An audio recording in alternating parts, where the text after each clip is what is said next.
On va s'intéresser aujourd'hui à une analyse qui décortique un basculement géopolitique en Europe, un basculement aussi soudain que spectaculaire. Alors tout commence par un véritable choc, un revirement tellement brutal qu'il a provoqué une onde de choc sur tout le continent. C'est vraiment le point de départ de toute cette histoire.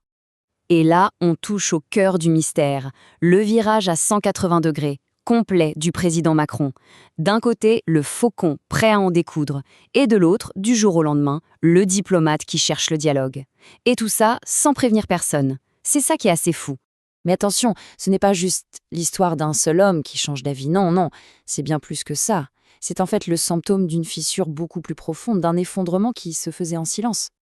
Et là, le tableau est assez édifiant. D'un côté, on a Paris qui revoit complètement sa copie, qui recalcule toute sa stratégie. De l'autre, Berlin, qui semble complètement paralysé, incapable de prendre la moindre décision. Et au milieu de tout ça, Bruxelles est complètement perdue, désorientée. Le résultat, un vide stratégique. Et ça, c'est extrêmement dangereux. Ce que l'analyse explique, c'est que ce n'est pas une explosion, vous voyez, un grand boom, non.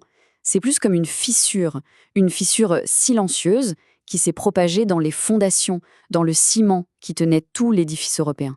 Bon, alors la question qu'on se pose tous, c'est pourquoi? Pourquoi cette fissure?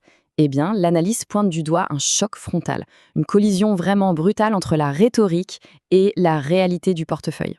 Et là, c'est très clair.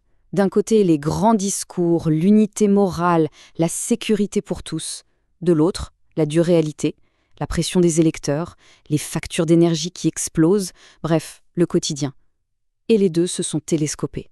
Et ça nous amène à la thèse centrale de l'analyse, qui est assez directe, disons-le.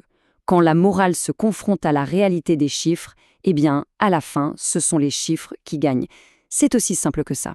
Donc, pour en revenir à Macron, son changement de cap, ce n'était pas un coup de tête, pas du tout. C'était un calcul à froid. La simple reconnaissance que, voilà, on avait atteint une limite. Le coût était devenu tout simplement trop élevé.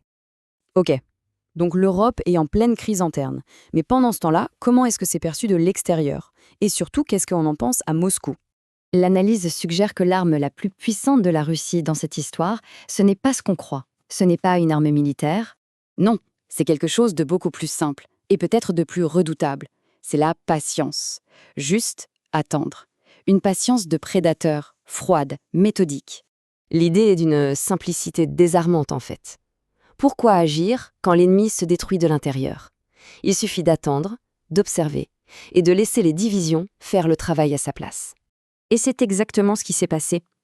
Moscou n'avait aucune raison de se presser. Au contraire, chaque fois qu'à Bruxelles on hésitait, chaque fois qu'à Berlin on retardait une décision, eh bien, ça renforçait sa position.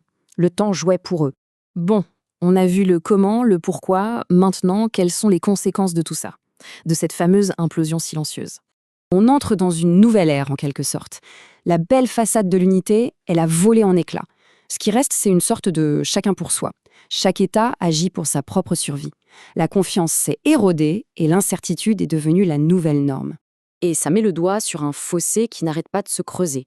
D'un côté, les élites qui parlent de grandes géopolitiques, de concepts abstraits, et de l'autre, les citoyens, dont la réalité, c'est les factures d'énergie, c'est l'inflation, deux mondes qui ne se parlent plus. Et s'il fallait une preuve de cette nouvelle réalité, elle est arrivée, de manière assez brutale, l'annonce que l'Ukraine ne rejoindra pas l'OTAN. C'est la confirmation très claire que l'engagement de l'Occident a un prix, et surtout qu'il a une limite. Alors au final, l'analyse ne donne pas de réponse toute faite. Elle se termine sur une question qui reste en suspens. Maintenant que l'ancien ordre est en train de s'effondrer, qu'est-ce qui vient après pour l'Europe? C'est une page blanche et un peu vertigineuse qui s'ouvre.